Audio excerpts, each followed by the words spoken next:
Né du constat de la disparition progressive du patrimoine matériel et immatériel, de l'abandon et de l'ignorance des rites et traditions bantous, le programme Patrimoine et Culture Bantou a déposé ses valises à la chefferie de premier degré de Déa, dans la Sanaga maritime.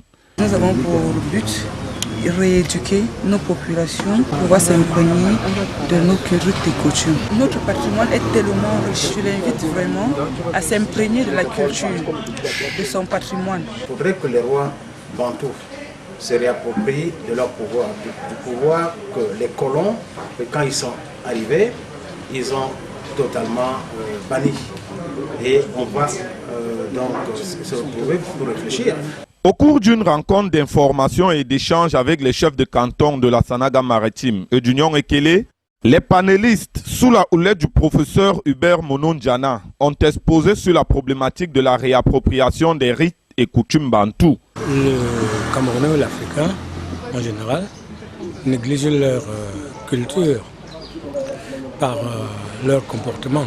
Je leur donne de rentrer dans la source de leur tradition et demander aux initiés du village de leur donner des facilités qu'ils vont demander au pouvoir colonial.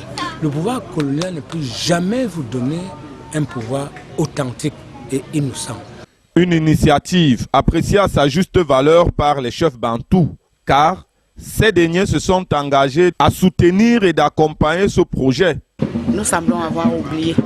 Alors il faudra se ressouvenir de tout et avoir le courage. Il nous manque le courage d'être nous-mêmes.